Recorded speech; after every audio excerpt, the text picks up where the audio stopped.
Alright, we should be live. Back. We're working on cost. Microphone looks good.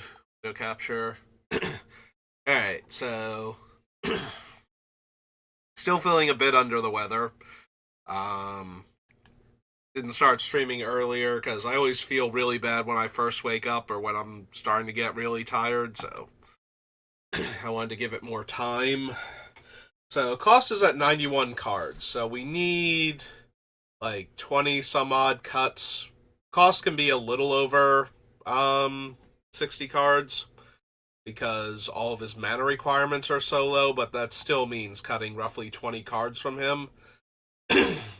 So one of the big things is that we have almost, let's scroll down to where it is. We have about 30 cards that are or can create face down cards on the board.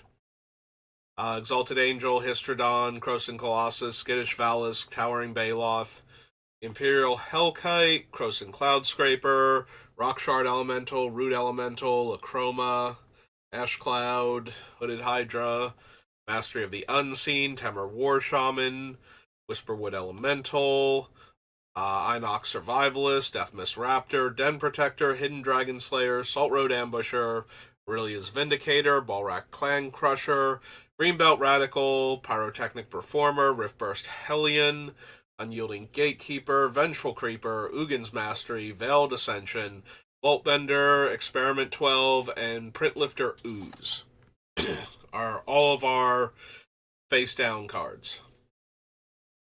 So that is very nearly still 30 cards. I think we were at 30 and I cut one of them, which was the hide in plain sight because it could only be used once. So we have 1, 2, 3, 4, 5, 6, 7, 8, 9, 10, 11, 12, 13, 14, 15, 16, 17, 18, 19, 20, 21, 2, 23, 24, 25, 26, 27, 28, 29, 30, 31, 32. Okay, so we still have 32, which is more than what will be half the deck, so we can still afford to cut a couple of them, but not many.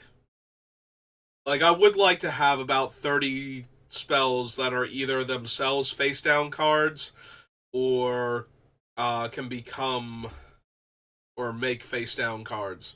So, yeah,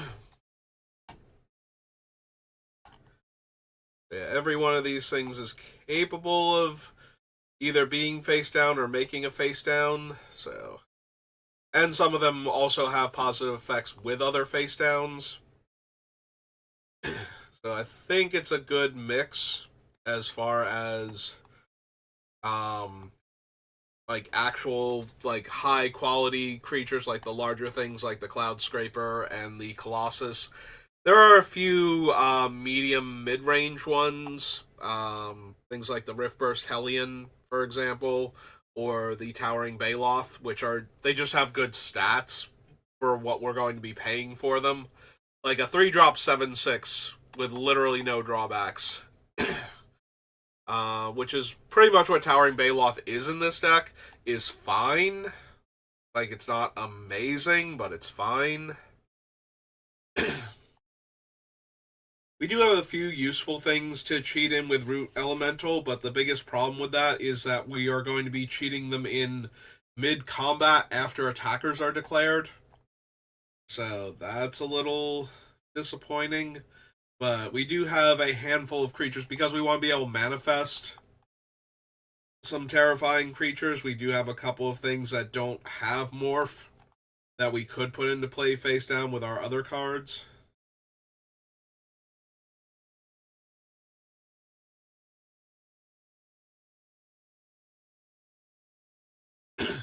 Alright, I don't think I actually put True Identity down there. True Identity is a morph creature, well, disguised creature, but it turns into an enchantment when it's turned face up.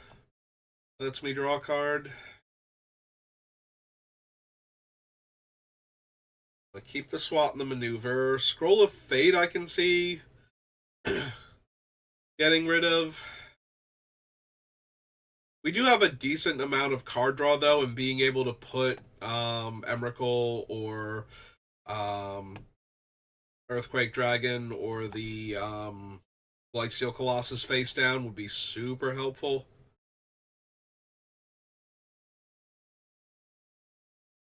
There's an argument to be made for getting rid of Conqueror's Flail. Like, this is not a tier 1 deck. It doesn't need um, the things that would stop like other decks from functioning properly in order to do its thing. Like, the decks I'm playing this against are going to be more mid tier, most likely, if I'm breaking out this deck, so. I suppose we have to go over the list again from the start, just to refresh my memory since I skipped yesterday. I did a little bit of Magic Online, but that was it before work, and that was only because I had so much time. They had me coming in at like 5 o'clock instead of my usual 3 or 4, so felt bad to waste all that time not doing anything streaming wise.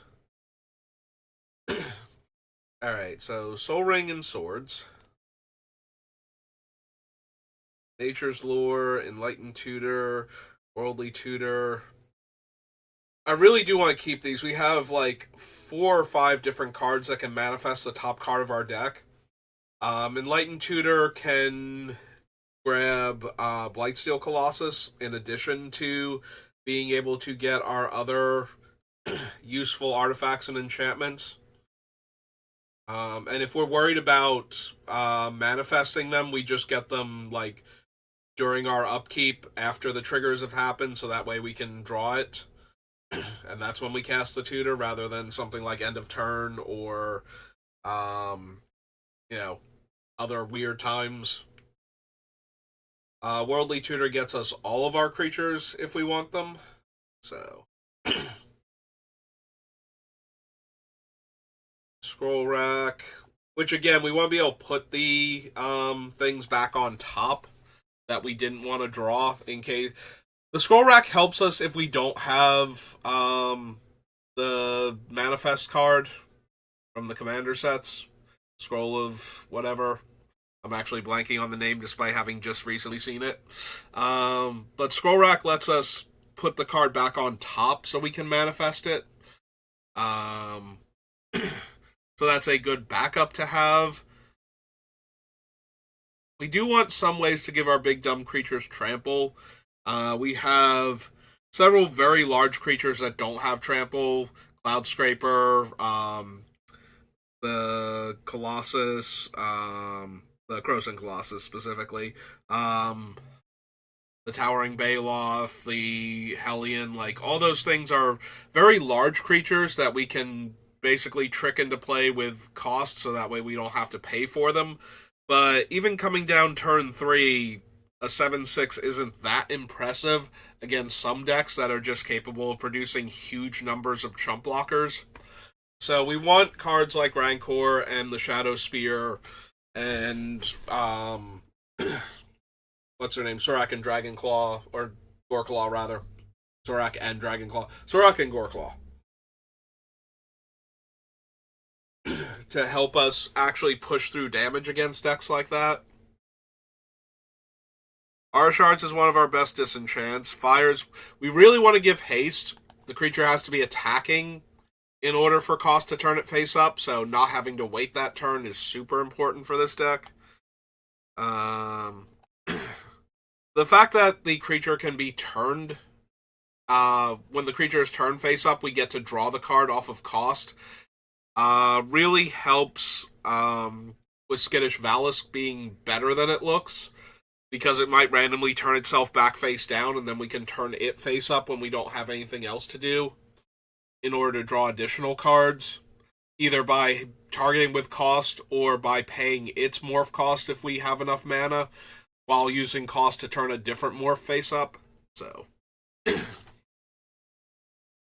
depending on the situation, or if we don't necessarily want to turn our morphs face up, they have utility flips that we want to do, and we want to time them better than doing it mid-combat, just so that way we can draw extra cards. So the Skittish Valisk represents a thing that can just keep turning itself face down in our color combination, because there are cards that do that in other color combinations, but Imperial Hellkite, Croson Cloud Scraper. Rockshard Elemental has double strike, so I'm very interested in keeping that one in. I prefer the Clam Basher, since it naturally has double strike and trample, and just gets -1/-1, and is cheaper to unmorph if we had to pay the cost, but we do have enough ways to give trample that I probably still want the Rockshard Elemental. I can see cutting the Root Elemental just because of the awkward timing of when we're most likely going to unmorph it. We don't have any other effects that turn my morphs face up. Like, we're not running, we can't run, what's his name, Ixidor or anything, so. Crucible of Worlds because of how I build my deck. Getting fetch lands is actually super important if we're going to be leaning on deck manipulation cards, and we do want to lean on them a bit more because we have a bunch of cards that can manifest the top card of our deck. So we want to try and make sure that we're manifesting our more powerful cards, since cost will let us bypass flipping them up normally.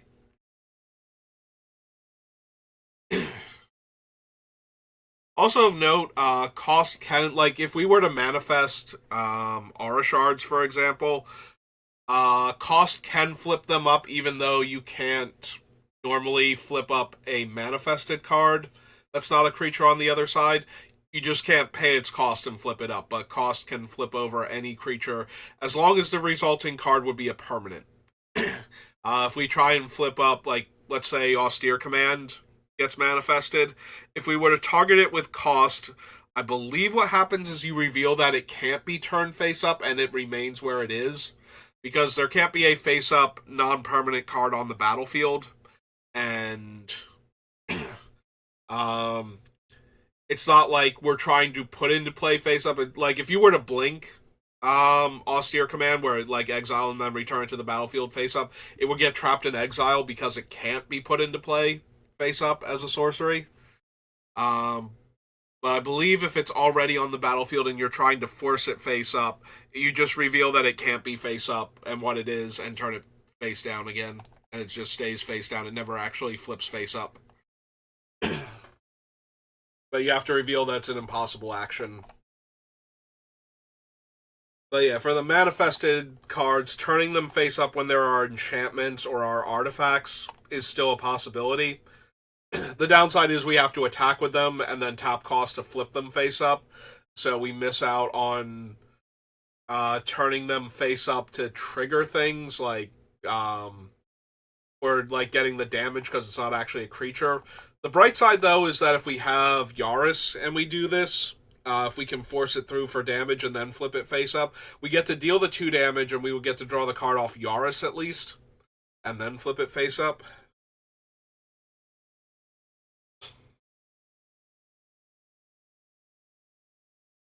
Mr. Warcraft, Achroma, Austere Command, Lapse of Certainty, Path to Exile, Lightsteel Colossus, Elshnorn. Maybe we want to cut Elshnorn. I don't have a ton of room for cool creatures I can sneak into play and then turn face up. One of the biggest downsides to this deck is that it is incredibly vulnerable to repeatable token makers just getting in its way. Like, most of its creatures do not have trample, and it only has a couple of wraths that would kill all of our stuff too, but I'd rather run Orabrask as another way to give all of our stuff haste than run Norn as a way to kill all of our opponent's little guys.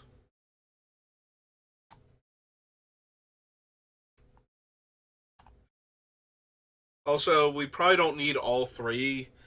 So the question is, do I want to get rid of Boros Charm, which grants my permanence indestructible, or do I want to get rid of Heroic Intervention? Because I think out of all of them, because the deck is very low to the ground and therefore going to be a bit mana light on top of that, I definitely want to keep Flawless Maneuver as a way to protect cost and the things that I've already put into play.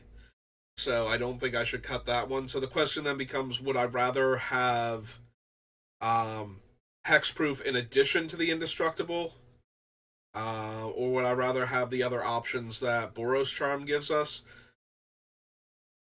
I think I would rather have the hexproof and indestructible. So I think we're safe to get rid of the Boros Charm.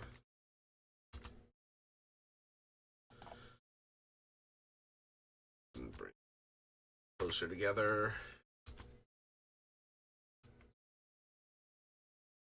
Alright, Ash Cloud Phoenix is one of our other few ways to actually keep turning the creature face down. Taking the 2 damage should be fine. I would rather be able to do that and keep flipping it back face up to get the benefits of turning my creature face up. The card draw that I get from connecting with the creature if I have Kaust. The card draw I get for having had it face down with Yaris if Kaust is unavailable at the time. The True Identity card, drawing us a card. Like, all of that just makes Ash Cloud Phoenix a lot more consistent and useful. Like, if anything, Hooded Hydra might be worse than Ash Cloud Phoenix, but because I do like that it's a 5/5 that dies into 1/1, so it is another large creature, and it just happens to have a death trigger that stops it from just being killed like most of our other creatures can be. But the 1/1s are not a huge deal, and casting it face up is almost like I have to spend 8 mana on it before I get a 6/6, when I could spend 3 mana on it and then tap Kaust and just have a 5/5. So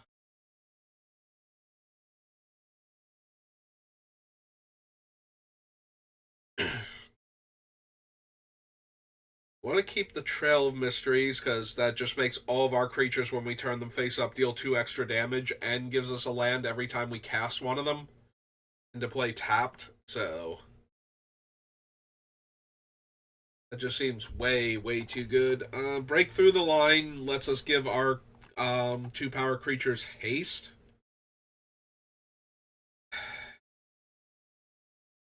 It's possible I don't need Break Through the Line. We have Sabira already to make them unblockable. Um, the downside to both her and this is that if I have any of my power and toughness boosting effects in play, then the creature will suddenly not be a valid target for them. Like, I think Subira has enough going on for her outside of that she's still worth it. Like, the idea that, like, let's say she actually can't use her ability anymore. Like, all of my creatures are coming into play with 1/1 counters from Great Henge or something, or they're all just too big because of other ongoing effects. Like, because I do want my creatures to have haste. It's very important that they be able to have haste so that I can play them and attack with them, and Cost can immediately turn them up and I get to draw cards. Like, that dramatically improves the power level of the deck. The problem is that a lot of the haste cards either that are cheap either give our opponent's creatures haste also, or have some, or that's like the only thing they do is give haste and they're like 3 mana. So like, I originally want to Break Through the Line because it's 2 mana to cast. It's 1 mana to give haste, so it's a lot like Swiftfoot Boots in that regard. So we have to spend an extra mana, but spending 4 mana to make my morph creature come down and have haste, like, total, is probably fine. Once we start getting into like 5 and 6 mana, like, the only reason I'm running the Flamekin Village is because it's a land that can give haste and it still taps for red mana, unlike Handwire. Also, I'm not planning on running the troops for Handwire to make the Writhing Township, so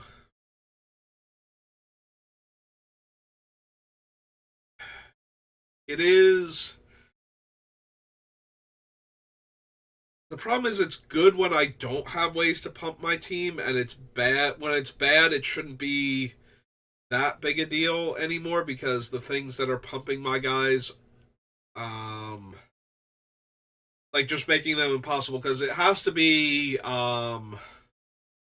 they have to enter with the counters if they come into, or it has to be an anthem effect. Actually, I think Great Henge was the one that wasn't that problem, right? There was like other cards on our list, but the Great Henge itself is not the problem. I have to double check that now. What our power and toughness boosting? Like we're cutting Norn, who would be an anthem effect, who would ruin that. But maybe because now that I'm thinking about it, I think the Henge is a trigger. And if the Henge is a trigger, yeah, the Henge was a trigger. Okay, yeah, I'm forgetting that. I knew that yesterday or the day before when I was talking about it, and then forgot and started because I know we had things like Norn because we had Norn on the list. So I think we have other stuff that can boost power and toughness. So I need to see what they are. Because as long as they are triggers that will give the creature a bonus, even if it's a +1/+1 counter, we can respond to that trigger to make it unblockable with Break Through the Line or Subira, and then let the ability resolve and pump it up. So as long as we're doing that, we should be fine.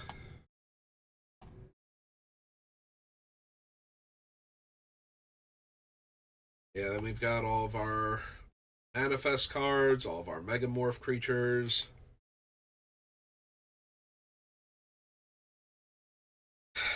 Maybe we don't need the Conduit of Ruin. It's 6 mana. I like that it tutors for Emrakul or Blightsteel and puts them on top to get manifested, and then makes my other morph creatures cheaper on subsequent turns. But it is itself a 6-drop, and again, we're going to be going a little lighter on the mana. So while it's certainly castable, um, if we were to manifest it, all we're getting out of it is a 5/5 because it's a cast trigger to get the thing from our deck. It's not even a comes into play ability. So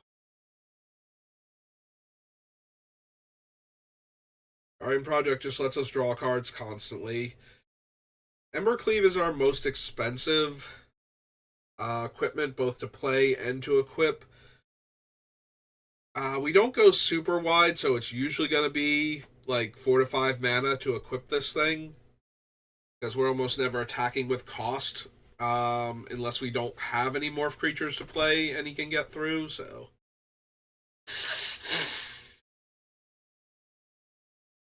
it is the most impressive giving double strike when we have, like 10 and 13 power creatures in our deck.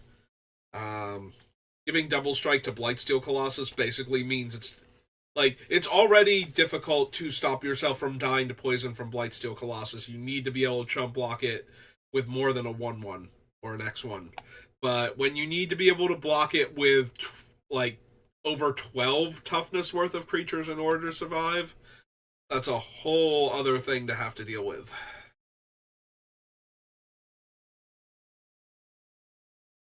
That being said, I might not have room for it at this rate. Like, Shadow Spear is way cheaper, and we have a bunch of target removal, so removing hexproof from our opponent's permanents, from their creatures at least, means that our swords in our path can actually connect with them. Removing Indestructible is normally not a thing. We have very little destroy target creature effects, but it might still matter if they had a, like Blightsteel Colossus. We would be able to destroy him with an Aura Shards at that point if we could take away his Indestructible. Like if they had one. Welcoming Vampires, card draw. Farewell is one of our best sweepers. Actually, we only have the 2 sweepers. It is one of our 2 sweepers. But, you want a couple at least. And our deck is a lot more resilient to Farewell than a lot of the decks I build. Usually there's like a handful of artifacts or enchantments that are super important that we want to get down as quickly as possible and just have them stay in play. So Farewell really hurts those decks when we have to destroy our opponent's artifacts or enchantments. I'd rather just run like Austere Command and be able to buy them back later. But this deck really doesn't need that as badly. Like there's no one card. We desperately want our creatures to have haste, but we have like 5 different ways to grant all of our creatures haste as needed. So that shouldn't be too much of an issue.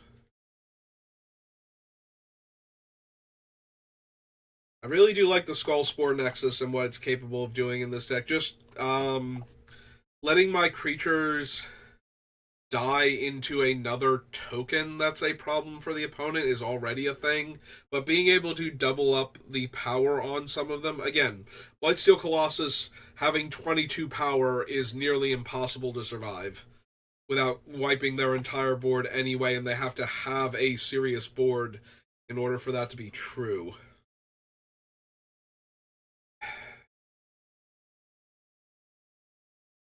I wonder if we cut Delnay. Like, I think Delnay is just a worse panoptic projector or whatever it's called in this deck. They're still playable. Like, we had a lot more creatures with 2 or less power, or that would have 2 or less power in the deck, with triggered abilities than I thought we would when I first was looking for them, but that might still not be enough. I can also see Kaiden the Sumala Sentry. It's only 1 additional 1/1 counter on my guys, whereas the Salt Road Ambush are 2. So we do need room. Putting a 1/1 counter on my guys when they turn face up is neat and all, but aside from the Balisk being able to turn itself face down and keep its counters and flip face up again, we really don't have enough payoff for this. It just makes my guys a little bit better, and we need to make room, so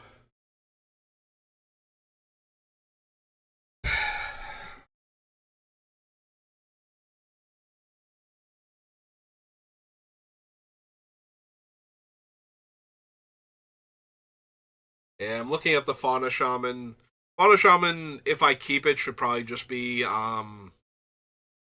survival anyway, and that way we can, people who don't have survival can substitute the Fauna Shaman. I'm not sure that I need that much power though. Like I said, the deck feels a bit more mid tier. The extra boost from a card like Survival of the Fittest is good for letting it win games that it otherwise wouldn't, but it's not essential.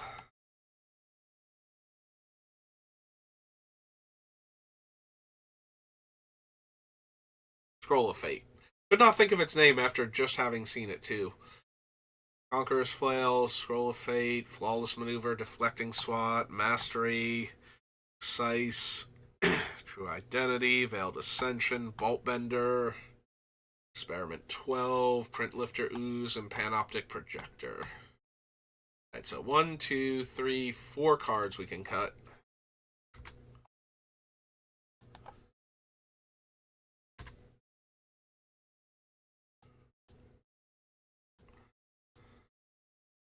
So that brings us down to 87. So we're getting there. Alright, so the biggest area I have room to cut is in the actual morph category, because that is where most of our cards are. So, like 50%, like if we were to do the 60-40 split, if 50% of our spells had morph or disguise or manifest, I think that would be enough. I feel like we could cut like 2 from down here and it would still be fine. So the question then becomes, well, which two? Um,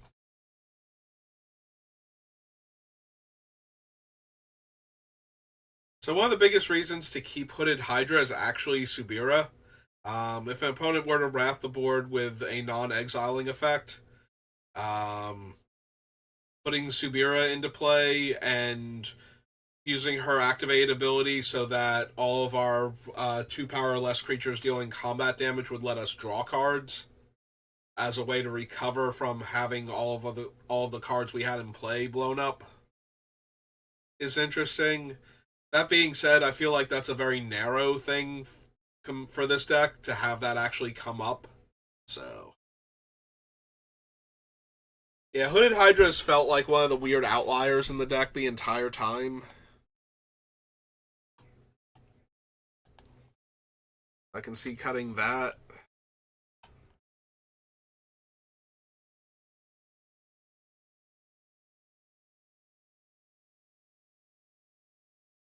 I'm going to keep the Radical mostly because it can give our entire board trample, and it's the bonus from it is permanent too. It's +1/+1 counters, so.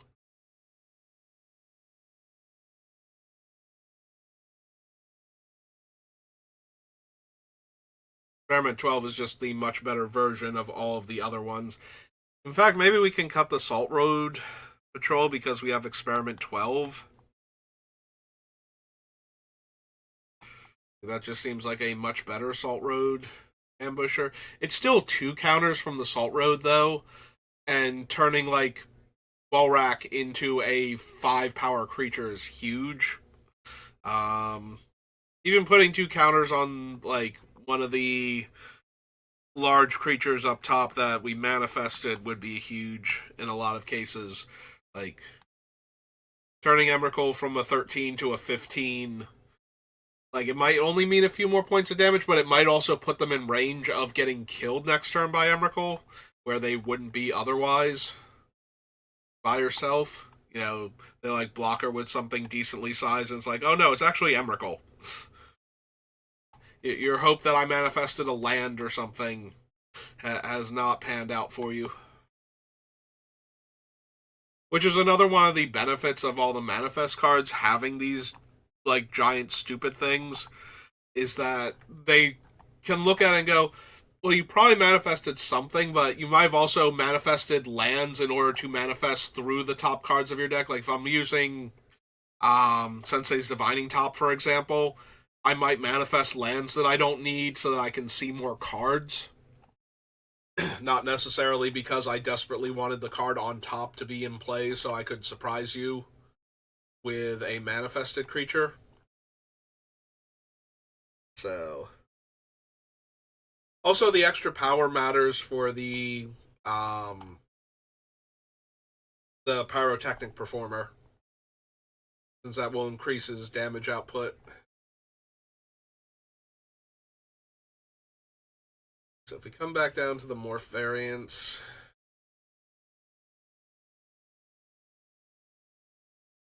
like I'm wondering if we get rid of just Riftburst Hellion, because all it is a big dumb creature.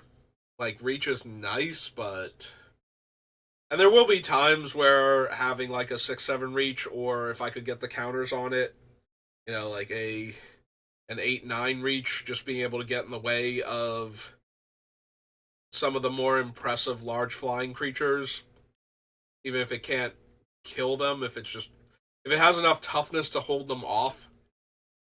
Like if we could stop what's the one Seraph that you can tap 4 on top flying creatures to caster? Dumb thing like that. I can't really hold off Vitachroma.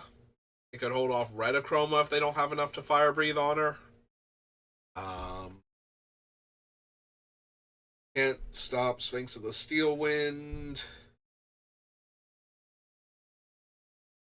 It needs more than 2 counters to stop. Oh no, is Razaketh an 8/8? I think he's an 8/8.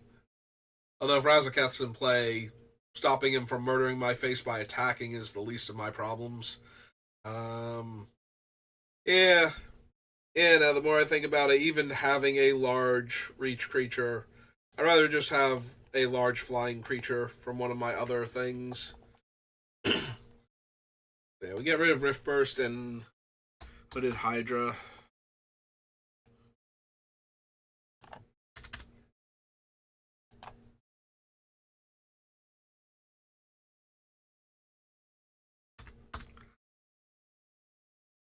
So that brings us down to 85. A little bit closer. Not as much as I would like, though. So I would say we still need 20 cuts at least. So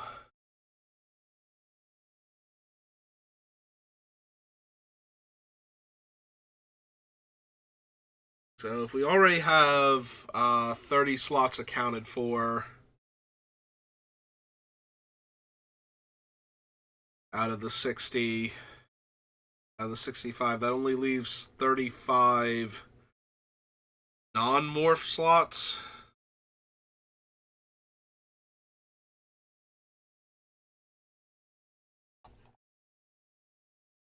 Of which we currently have 55, roughly. One of which is cost, but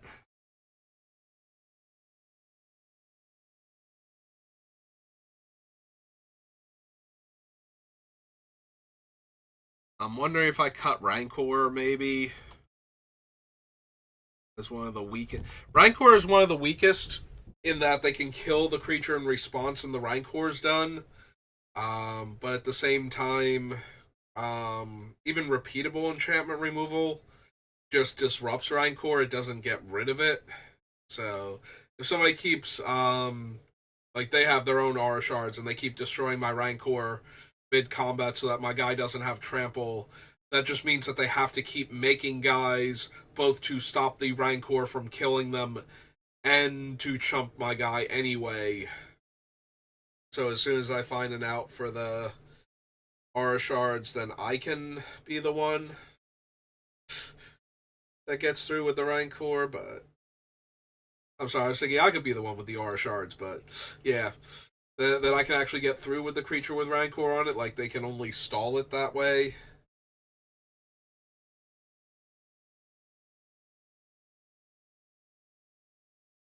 But if they kill the creature in response to the Rancor's just in my graveyard at that point. Also, if I get a better creature, I can't move the Rancor over the way I can Shadow Spear or Ember Cleave. I do need to make room here, so. Alright, I'm talking myself into getting rid of Rancor. As efficient as it is,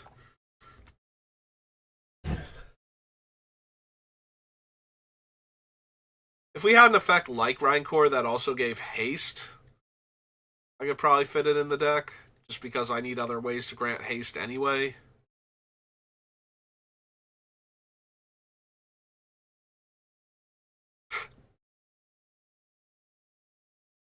I wonder if we're going to wind up cutting the Towering Baloth too. Like, it has good stats, but we have things with better stats as far as what they're capable of, or that interact with our deck better. Like, the Towering Baloth is now the smallest of the big dumb creatures we can just play as a morph. I want to try and keep Crucible. I want to try and keep Master Warcraft. Austere Command. I guess we have enough other things that interact. There are going to be like some things that Lapse of Certainty interacts with that the other cards I have that are the main reason I would consider a card like Lapse of Certainty that they don't interact with. That Lapse would give me like that one last way to do something about it. But at the same time, I think Flawless Maneuver and Heroic Intervention are better for saving my things, and our various disenchants and creature removal spells and whatnot. There are creatures that if we just let them resolve, they're a problem. For example, if we have a bunch of morph creatures that we haven't turned face up and somebody tries to cast Elish Norn, it's not going to matter that I have Path to Exile in my hand at the time, I'm going to lose a whole bunch of creatures. So it would be nice to have a card like Lapse of Certainty for situations like that, but I think we need the ones that are more generally useful. Lapse is only good if the turn that it buys me is super relevant, so. And that it actually buys me the full turn, either because they don't have a way to draw it at all, or they can't draw and recast it. Either or is fine. So these are all dwarf creatures. Miracle, Intervention, Amber, Guardian Project, Rhythm, Embercleave, Henge, Shadow Spear.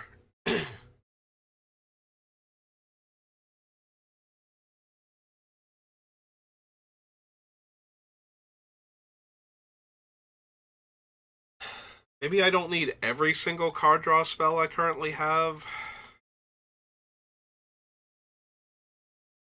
Like, a lot of them are repeatable or are going to happen each turn, so that's useful.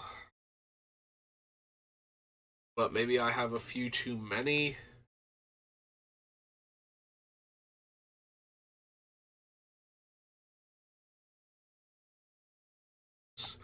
Sabira.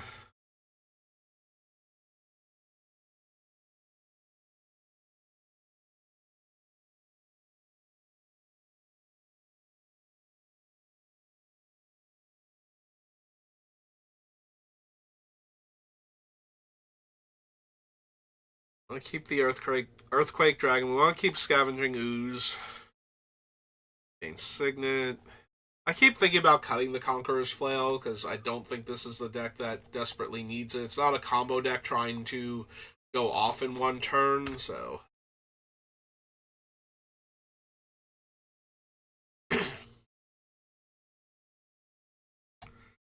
Ascension, Bolt Bender, Experiment 12, Print Lifter, and Panoptic Project.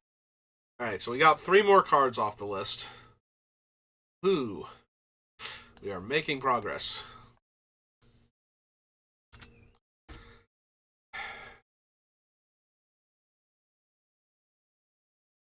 Still need like 17 more, though. Alright, let's look at my actual card draw. Istradon, Mentor of the Meek, Guardian Project, Great Henge, Welcoming Vampire, Symmetry Matrix, Ocasia's Welcome, Yaris, Roar of the Old Gods.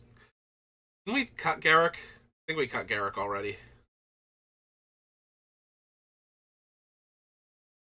Because I think I had this whole thing on if I actually wanted to use him for things like Earthquake Dragon.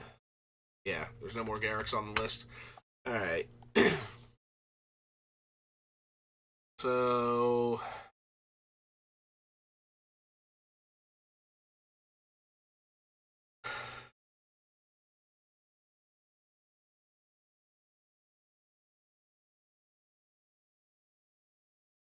Wondering if it's Tokashia's Welcome. It can only trigger once per turn, and Delne can't copy it, so.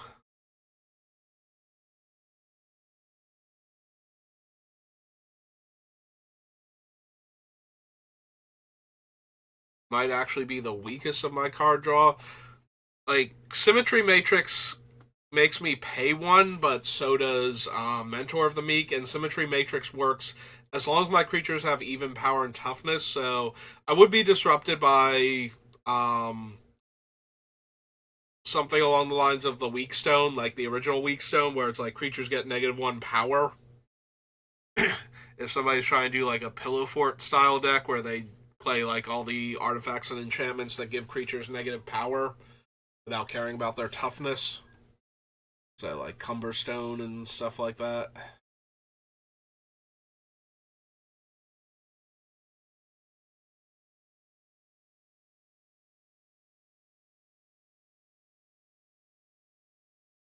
at least it could trigger multiple times in a turn. Like, if I were to cast 2 morph creatures and pay 2, so I'd have to spend like 8 mana in a turn. That actually seems kind of unlikely with the deck that I would be able to trigger it twice, so maybe I want the one that doesn't cost extra mana, in case I'm also trying to give it haste. Because we have to spend 3 per morph creature, and then spend 1 mana on each of them.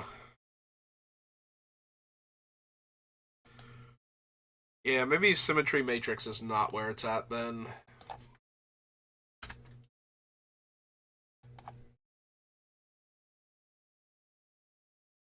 Oh, it's 2 M's for Symmetry.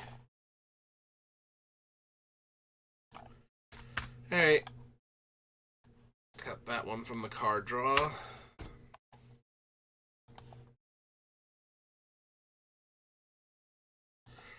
Alright, so our mana ramp is Soul Ring, Nature's Lure, Farseek, Trail of Mystery, Mox Amber, 3 Visits, Signet, and Mana Crypt. Alright, if we were to try and make this deck without one of these, part of me feels like it would be Arcane Signet or one of the Nature's Lure 3 Visits cards.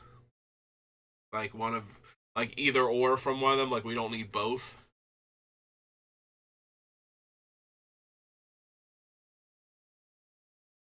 Because Arcade Signet costs 2 and only taps for 1. Whereas all the other ones are cheaper than that. Or at least have gotten a land out of our deck, which gives us more shuffle options when we're trying to set up with the Sensei's Top and Scroll Rack. Yeah, I could see Arcane Signet being the one that we don't need out of the group.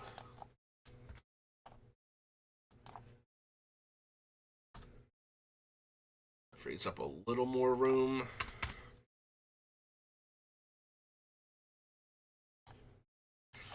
Alright. Getting close to where I usually call. I like to keep the video around an hour for the VOD. Like a little bit less than an hour. Doesn't do a lot to help with the viewership, but it certainly does more than when I had like 2-hour videos. Also, I feel like I'm slowing down a little bit. Like we are not making a ton of cuts. I keep coming back to this Root Elemental and how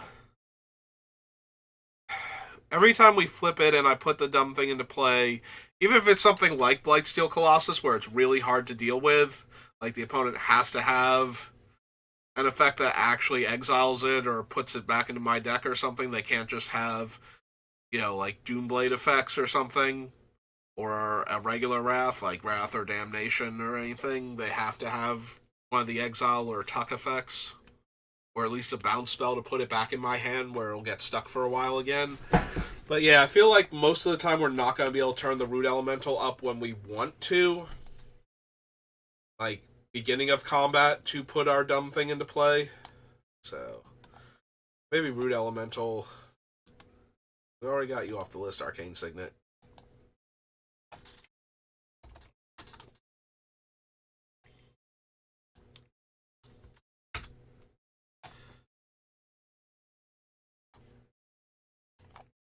Alright, down below 70, or down below 80 at least, like into the 70s. So, like, 14 more cards still need to go. Yeah, I feel like I should call it here. I feel like if I keep staring at the list, I'm not gonna have like another breakthrough where I cut like 10 cards and we're good to go all of a sudden. So, I think we call it there. Hopefully the next one we'll have it finished. So I'll probably come back on in a little while and do some drafts. War of the Spark flashback is up on Arena, so we might do like a couple of those. And if that goes poorly enough, we'll switch back over to Murs at Karlov Manor, or maybe we'll just do more Hollow Knight tonight. Something like that. Either way, that's for later, so thank you for watching this one, and I will see you next time. Good rest of your day.